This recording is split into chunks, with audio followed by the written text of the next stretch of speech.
Welcome back to From the Front Row, brought to you by the University of Iowa College of Public Health. I'm Oge Chivo. And I'm Ian Bukta. It's great to be back. I hope everyone had a joyous, wonderful, scrumptious, and eventful winter break. Happy holidays, everyone, even if the holidays is over.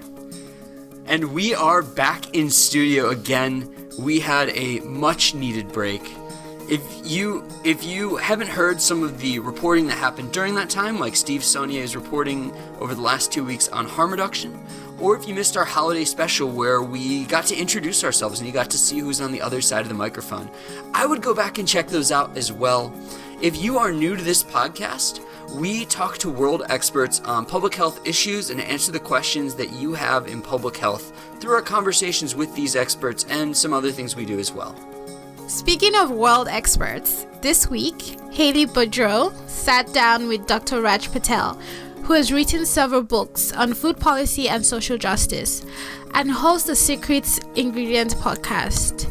He also has a film coming out that he talks about during the interview. Note that we recorded this in 2019, so when he talks about next year, that it means 2020, so this year. Alright, let's go to Haley's conversation with Raj Patel. I'm here today with Raj Patel, who is an award-winning writer, activist, and academic. He is a co-host on the Secret Ingredient podcast and a professor at the Lyndon B. Johnson School of Public Affairs in Austin, Texas. He's an author of many books. A couple are The Value of Nothing, Stuffed and Starved, and his newest book, A History of the World in 7 Cheap Things. Currently, he's working on a documentary surrounding the global food system called Generation Food, which is set to release in March. So welcome. Thank you so much for joining me. Can you please state your name to your audience and then also your title? My name's Raj Patel, and I am a research professor at the Lyndon Baines Johnson School of Public Affairs. Great. So thank you again for joining me. I thoroughly enjoyed listening to your lecture last night, which was hosted by Sustainable Iowa Land Trust. Can you tell our listeners a little about where you grew up and how you got to where you are today?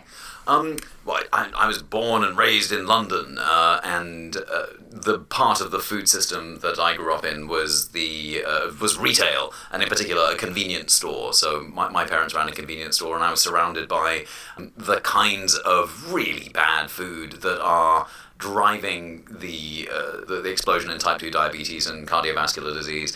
And we sold cigarettes too, and so we were the retail outlet for a lot of non-communicable disease and the epidemics that have followed. So a lot of your work surrounds policy, but a lot of people don't like talking about policy. How can we talk about policy without actually talking about policy? The activist strategy that I've seen that works best is not to insert oneself into a community and say, let's talk about the number of parts per million of CO2 in the atmosphere, because that is, at one level, just guaranteed to fail. It's disrespectful, it's not terribly engaging, and it doesn't really open the door for anything other than people to listen to you, the expert, talk.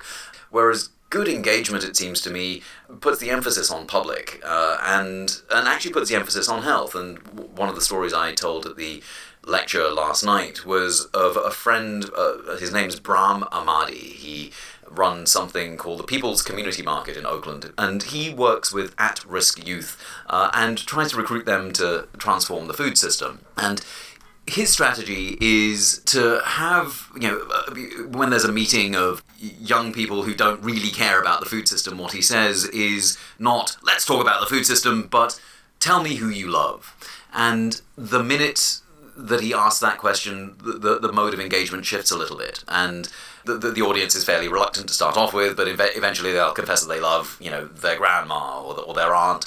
And then the question becomes, all right, well, how are they doing? And reluctantly people will concede that, well, things are a little tough. Why are they tough? Well, because, grandma has diabetes and that means dialysis. And then that means going, to the dialysis center where they treat us very badly. And we used to live in the neighborhood that was at least close to the dialysis center. Now, we've been gentrified out and it takes ages to get on the bus, and the bus never comes on time. And then, the dialysis center says, well, your blood sugar's high, and they blame us. But actually, if the food stamp entitlement runs out halfway through the month, what are you going to do? And then, there's nothing to eat but junk food. And so what do? We buy a burger and we eat half today and half tomorrow. And all of a sudden, this mode of engagement moves away from thinking about a specific issue and recognizes the complexity in people's lives and the many and varied social determinants of health.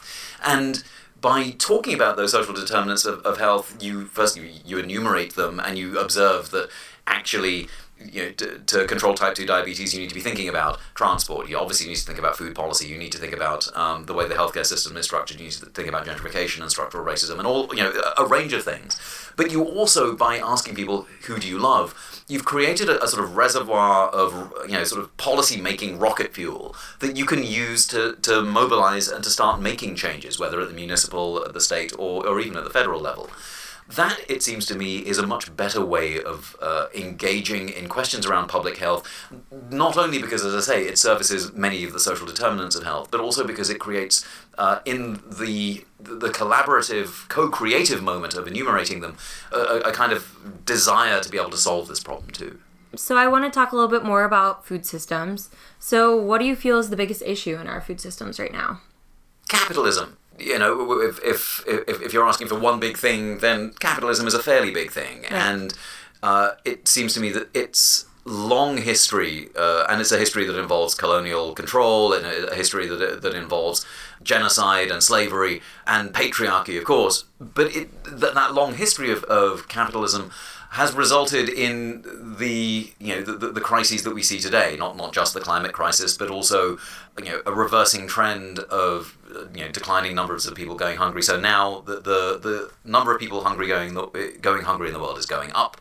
The proportion of people hungry in the world is also not falling anymore, and what we're seeing is a trajectory that in which we can game out what the future food systems of the planet might look like, but if we stick to business as usual, we're heading very speedily towards the sixth extinction. We're heading very speedily towards a world that has more than 2 degrees Celsius climate change and catastrophic loss of life and loss of biodiversity. So kind of going along with the food system and policy, I want to talk a little bit about, last night it was brought up about cheap food policy and how we currently value our food. What do you think about this? What do you have as a recommendation for people? I learned a lot about the food system when I was working in the San Francisco Bay Area, and one of the sort of standard critiques of the Berkeley food set is that everyone there would like you to spend as much money as you can on olive oil and red wine and fine cheese. And I think it's important to recognize that the labor that goes into good organic food is expensive. Right. And so, organic food should be expensive because it values the earth and it values workers, or it should value workers, in ways that industrial food systems don't. But you can't, you can't blame the victim here. I mean, cheap food is part of the strange American compact where American workers, particularly working class blue-collar workers, have seen very little in terms of real wage gain since the 1980s. But in exchange for this, food prices have been very low and oil prices have been low. So energy and food have been kept cheap because workers have been kept cheap. Mm-hmm. So it seems to me absurd to insist that everyone needs to eat organic when, in fact, the kind of income levels that you need in order to be able to eat good, healthy, organic diets is it's approaching 6 figures in the United States for a family of 4. And then if you recognize that, I think the question has to be, well, how do we make sure that everyone is well paid and that everyone has an income and a guaranteed income so that everyone can eat well? And that's a question that's very different from insisting that everyone just merely go out and buy organic kale. I think that we do need an income transformation policy as right. well as a food system shift, so that the way that food is produced here in Iowa changes rather dramatically. It means that industrial agriculture has to pay the full consequences of the way that it pollutes the rivers, for example.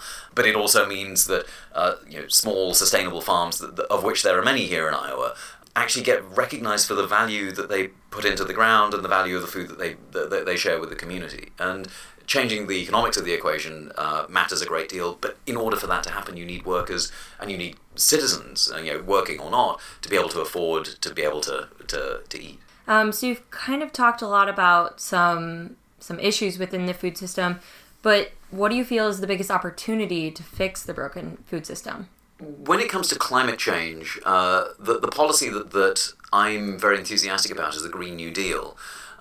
And you may ask, well, what's that got to do with food? And it has everything to do with food. I mean, not just because the food system is one of the largest global emitters of greenhouse gases, but also because when we're thinking about changing the way the economy works in the United States, the Green New Deal calls for, yes, transformations in energy and transportation and what have you, but it also calls for a recognition that partnering with farmers and ranchers, we need to make sure that every American is able to eat a healthy meal. Right. And if you're interested in avoiding a climate catastrophe and recognize that we're in the middle of a climate crisis, then the Green New Deal is big enough to recruit everyone to a similar kind of vision. And people criticize the Green New Deal for saying it's too big, but science demands that the scale of the problem be met by the scale of the solution. And we don't have very long to reach carbon neutrality, and getting US carbon levels down by 2030 seems almost an impossible thing to dream of, but that's the lift ahead of us. And so while the climate change is both a threat to farmers across the world, and therefore the people who eat, which is to say everyone, the opportunity of some political will around this is something I'm quite hopeful about. So involving climate change, if I want to make a difference around climate change, why should I do that? If my neighbor's not going to do it, if my friends aren't going to do anything with climate change, maybe this Iowa City is going to be involved in climate change efforts, but what about neighboring towns, neighboring cities, neighboring states, neighboring countries? What if they're not going to make a change with climate change? Why should I still make an effort? Well, I mean, there are a number of reasons. I mean, there's the moral imperative of just doing the right thing once you know quite how urgent the task is ahead. So, why should I stop clubbing baby seals just because, will that stop other people clubbing baby seals? No, but, or kicking puppies or whatever it is. But once we recognize that there's something that we're doing that is morally untenable, we should probably stop just for that reason alone. And there are other reasons too. Perhaps one of the most powerful, and I think people forget this, is that while it seems like doing something about climate change is always represented as a deprivation, as a privation of some sort, where you're going to have to give up this, and then you're going to have to give up that, and then this'll suck, and there's a long litany of things that feel like they will be bad and your life will be worth less. The shift that something like the Green New Deal invites is something that is a move towards a different kind of economy and a better one. It's one in which there is more caring and more repairing of the world around us than the one that we're in at the moment. One that supports reproductive labor, the one that is about spending time with family, spending time with children, that allows parental time off in ways that are, at the moment in the United States, are laughably little, but that encourages us to work less and to be in community much more, that supports the work of carers, of whom there are many, and many unpaid carers. That kind of vision, it seems to me, is one that we all want anyway. And everyone knows that something's not quite right with the climate, and everyone knows that there's something not quite right with the way that the world seems a little too easy, that we can just jump on our phones and somehow by magic something will appear at our doorstep the next day. And all the data suggests that we're going to have to give that up and live like we did in the 1970s. And for those of you who are listening, I'm looking at you, Haley, you may not have been around in the 1970s, it wasn't that bad. Could we sort of flit across the world in a heartbeat and expect something to be delivered to us within a day? No. But were there spaces for joy and pleasure and building community and being stewards of the world? Yes, they were. It's okay. And not only is it just okay, it was, if we try and imagine working less and exploiting ourselves less, I think everyone wants that. Right. So that's a way of answering the question, well, why should I do something?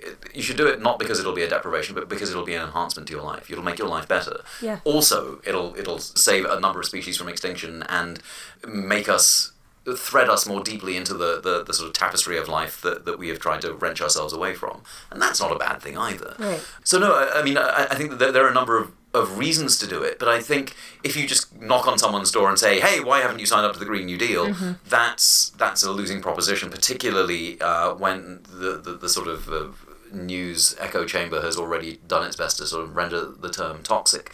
So again, I mean, I think asking questions about love and relationship and community are usually the best ways of advertising some of the best things about the Green New Deal. And so yes, while there may be things we get to do a little less of, the compensations are things that people that have demonstrably made people's lives better, in terms of working less and having more connection with one another. And who doesn't want that? So when we think of major world issues, hunger, climate change, discrimination, sexism, we often think of these issues all separately. But how are they all actually related?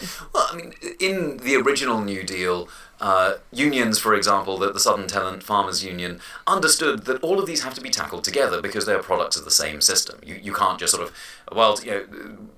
you can't just have Infrastructure Week, for example, without or Gender Week or Race Week, because these structures of domination happen simultaneously. And in fact, one of the lessons that the union busting movement picked up and has since very successfully used in the wake of the original New Deal, is the idea that you can split people apart by saying, well, it's the race, the movement for racial equality is going to get in the way of the movement of workers' rights, which is getting in the way of the paid time off or equal rights for women, and surely you want to do one of these first. And the union movement knew in the 1920s and 30s that this was a diversion, that this was a trick.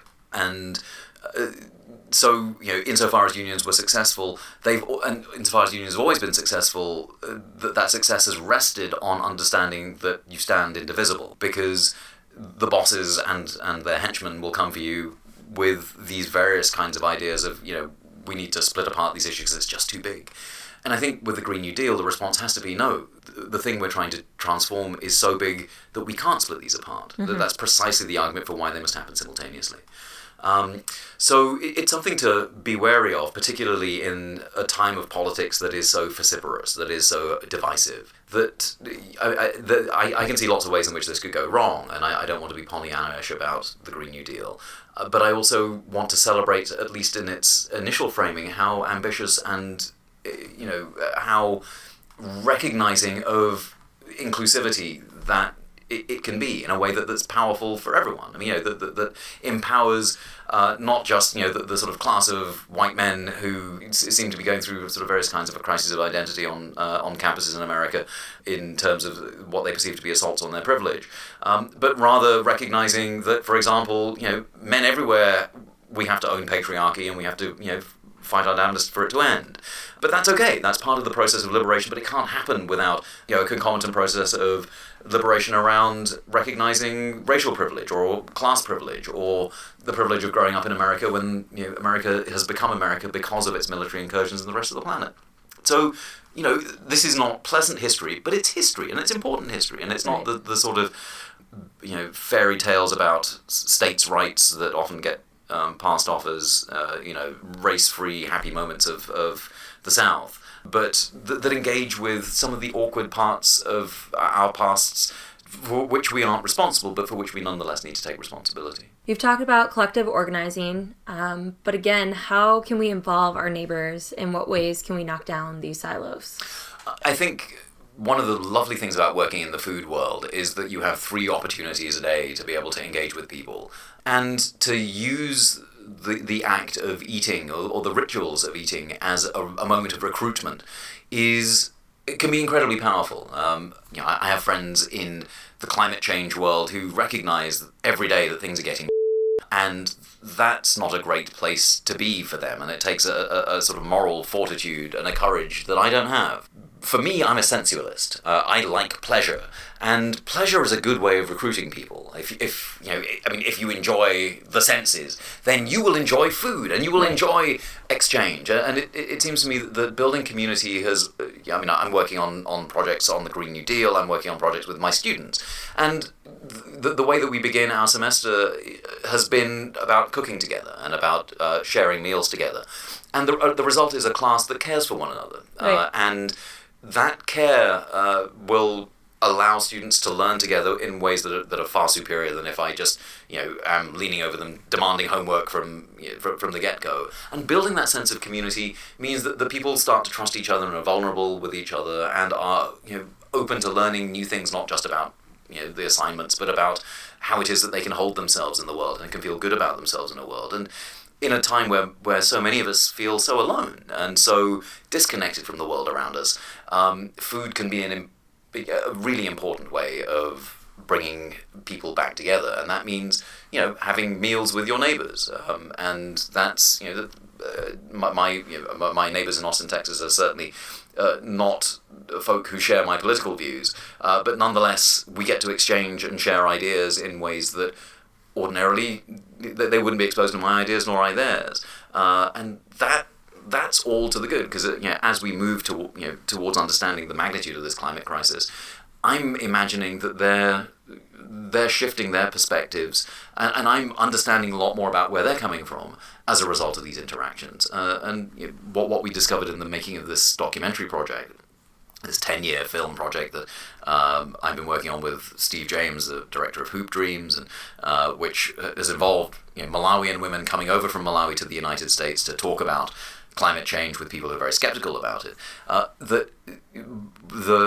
of the lessons of organizing that I picked up from these Malawian activists is that change begins with denial. And where people start off saying, well, climate change, that's just rubbish, that's just wrong, can't possibly be. But to seed, to understand that that's always going to be someone's initial reaction, and the more vociferous the reaction, the more likely it is that ultimately they might come round. And what's interesting is that over the course of a couple of years, people that we've met initially in Iowa who were very skeptical about climate change have quite dramatically changed their views. And that's not only to do with an encounter with people who share different views, but it is something to do with that. And I think that we're in a moment where people are open to changing their views if only we connect. So this next question might be very similar to what you just said, but we ask this question a lot on the podcast, so if you want to repeat anything, that's fine. In your documentary, you explore global food systems and climate change. Can you talk about how place matters in the work that you do? We talk a lot in public health about different zip codes, and how you can be in one zip code and right next to it a completely different zip code have completely different health outcomes. You explored that globally, in Malawi and then here in Iowa. You showed that in your documentary last night, the difference of their climate change views. Well, let me have a crack at it using some of the ideas that we saw in the documentary were that the Malawians who were trying to persuade climate change skeptics here in America that climate change was a thing, they observed time and again that in America it seems that you can pretend that it's not happening fairly successfully. There are lots of social institutions that exist to pay you in case your land is flooded, or to provide some sort of compensation or relief when there's massive flooding or pollution or whatever it is. But in Malawi there's no such option. And so that means that there's that segregation, in this case not by zip code but by country, was something that was very acute and very observable to the Malawian activists. But what they also observed was that when we visited farms run by African Americans, the dynamic was different, and that for example in Detroit, the Detroit Black Community Food Security Network has a farm called D-Town Farms. And when they visited there, they saw, first of all, that this was a farm that did seem to be engaging with debates around climate change and food insecurity and increasingly gender inequality, as well as histories of racial inequality. And that that place matters not just because of the zip code, but because, again, of the histories of racism that are layered onto it, and the histories of resistance that have come from that in defiance of white supremacy. And that, I think, was something that resonated very deeply with our Malawian colleagues, that there is this economic segregation not just between countries but within the United States, and it was something that they hadn't expected coming over here. They'd seen America on TV and assumed it to be homogenous in a way that really it isn't, and that they found inspirational and in some ways paralleling their own experience the kinds of resistance that you're seeing in Detroit or in Maryland, the Black Dirt Farm Cooperative. So there are places in the United States that seem more similar to Malawi than they do to Iowa, for example, at least from their perspective. And I thought that place mattered in that way, in perhaps a surprising way. I had never thought about it like that before. I've heard of that farm in Detroit, and actually thought about going there for an internship as well, because I believe we're talking about the same farm. So then they have a food pantry connected and provide. They're pretty self-sustaining. Yes, I mean, and even to the extent that now they're selling to the city or selling to okay. The next question is, public policy and public health go hand in hand. You've hinted at that throughout our interview. But so many issues in the news, effective communication gets lost. And so how can public health and policy professionals work together to create better strategic communication about important issues? The hardest part of communicating is listening. And I don't feel that enough of my colleagues in the public health and public policy world listen enough. And that means that they're missing how it is that they need to be phrasing things. They're missing how it is that their priorities may not match their audiences. And I do think that's, if there is such a thing as a secret ingredient in communication, it's shutting up and listening to where people are at and spending time in community so that you can hear and see things that ordinarily you wouldn't. I discovered that with this documentary process because we've been filming for 7 years, and in 7 years you get to catch a lot that you don't get in just a sort of an interview or a podcast or whatever it is, and you get to see people's lives change, and that's that very structured kind of listening that's part of a documentary is nonetheless the kind of discipline of engagement and being in community that public policy and public health policy makers don't necessarily have the time to do. I mean, one of the great arts of policy making is, can you distill it down to a page? And that's fine. That's an art, I understand. People are busy, but you shouldn't be too busy to understand what it is that you're, to see whether your priorities actually match the constituency that you're aiming to serve. And often those constituencies have multiple priorities. And again, this gets back to the idea of the complexity and intersectionality of real life. And these priorities deserve to be taken on in ways that are simultaneous. And listening is the best part of developing this kind of communication strategy. Okay, so I have 2 last questions for you. So what is one thing outside of work that you've been thinking about recently? I'm loath to say, well, I've been thinking about my kids, because I want to recognize that raising children is work, and it's reproductive labor, and it's a labor that makes other kinds of labor possible. I think about them a great deal. I think about, and I read science fiction particularly because it's a window into an imaginative exercise about what the future might be for us here. So I read a lot of cli-fi, a lot of climate science fiction, but that's sort of work as well. And I garden, and I'm trying to fight poison ivy in the back, and I'm trying to decide whether chickens are part of my life or not. And to some extent, that's about something recreational, and on the other hand, it's also about how does this this particular sort of privilege that I have to be able to garden and farm in a small bit of urban Texas fit into the bigger climate change thing. So, to me, does that feel like, well, it kind of does as well. But that's okay. I mean, it's all right for, a life's work to be, life's work. And I'm okay with that. So maybe that's how I'm going to answer your question. Okay, that's a great answer. So what is one thing in life that you thought you knew, but you later realized you were wrong about? Oh, where do I begin? I mean, for me, the work around patriarchy is stuff that predates even that, right? I mean, so I didn't even think about patriarchy. I didn't even know that I was right about it. I didn't know that it was a thing. I didn't understand how gender and sort of male privilege worked. And realizing that, and having been in relationships and in movements that have firstly pointed that out to me, and then both given me the support I need to get rid of it, but also called me out. That's been a lifelong journey. But, this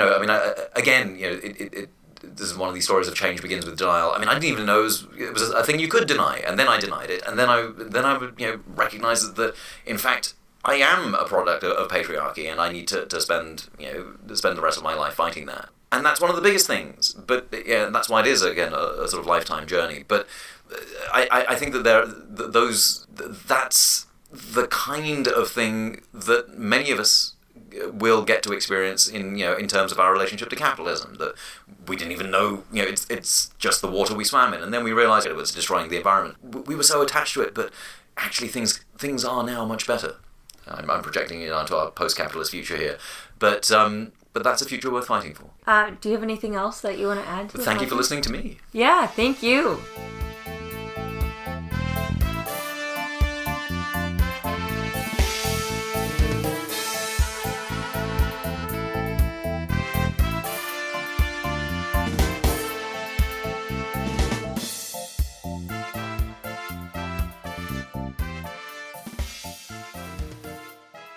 All right, everybody, I hope you enjoyed Haley's conversation with Dr. Raj Patel. This is the first time we've ever had to bleep something on a podcast, so that was interesting. Okay, what did you think about the interview? I thought it was really informative. So this week in one of my classes, we're really talking about social determinants of health. And when Haley brought up Place Matters, which is a documentary we watched too, it's a really nice documentary. I'm not sure if it's out there, so if anyone wants to just Google Place Matters, social determinants of health. But basically talking about how our living environment, the structures, the policies, and then going back in time, which Raj Patel also talked about. He spoke about how our history really has defined where we live, the resources we're given, and how it has indirectly, but kind of also directly impacted our health. So now it's where people feel like the choices that they make are the only choices they have to make, which if we're actually looking at, it is for most times or most of the point. But and I was putting some crosshairs with some people where I was talking, and I feel so bad because I came from a very individual, oh yeah, but it's your choice. I understand life is hard, but you made that choice.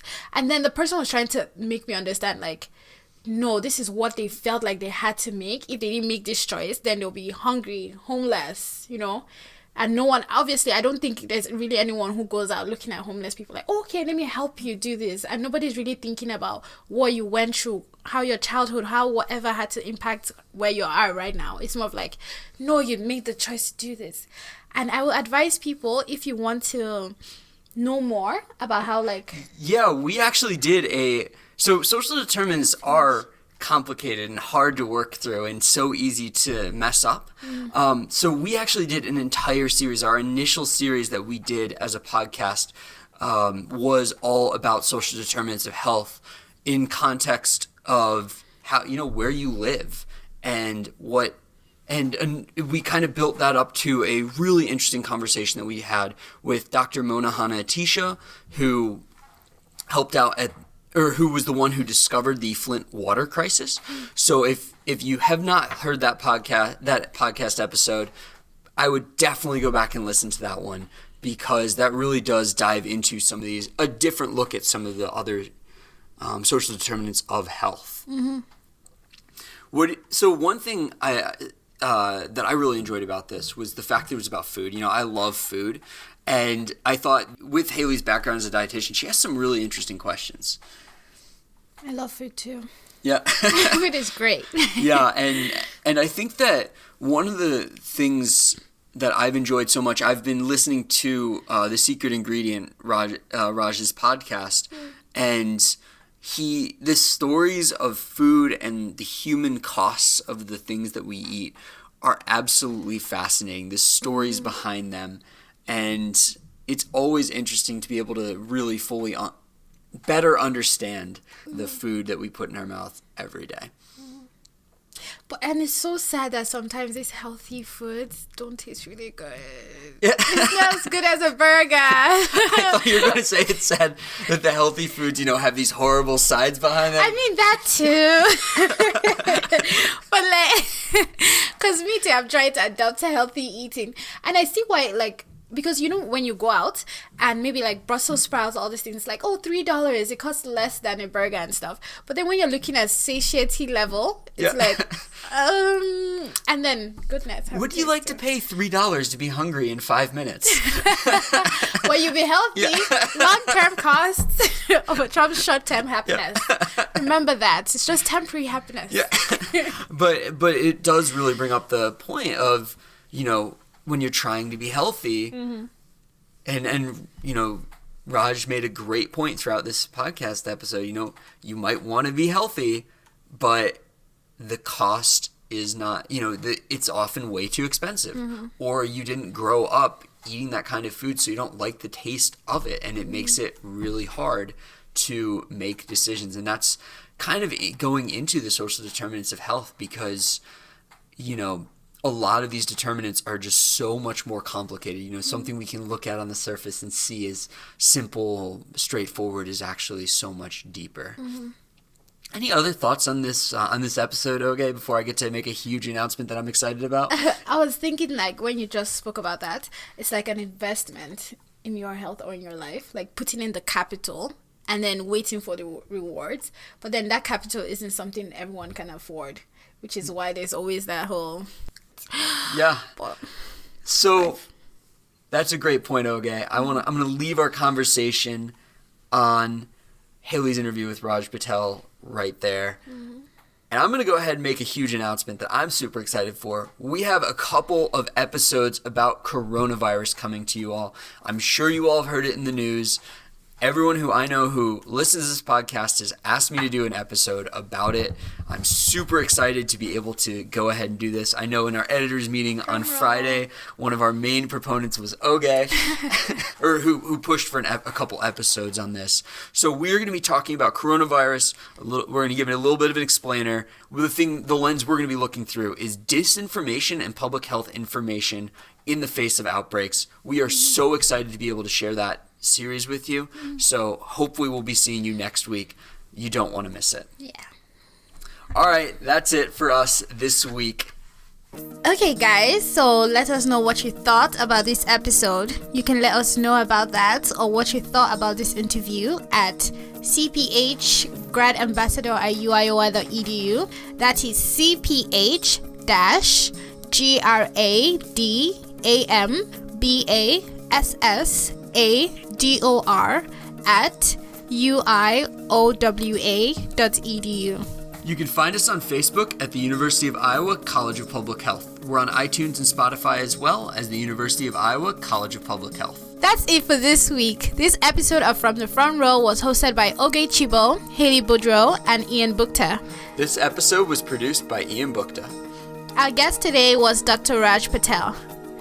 Check out his podcast, The Secret Ingredient, wherever you get this podcast, as well as his many books, which can be found on his website at www.rajpatel.org, www.rajpatel.org. This podcast is brought to you by the University of Iowa College of Public Health. See you next week.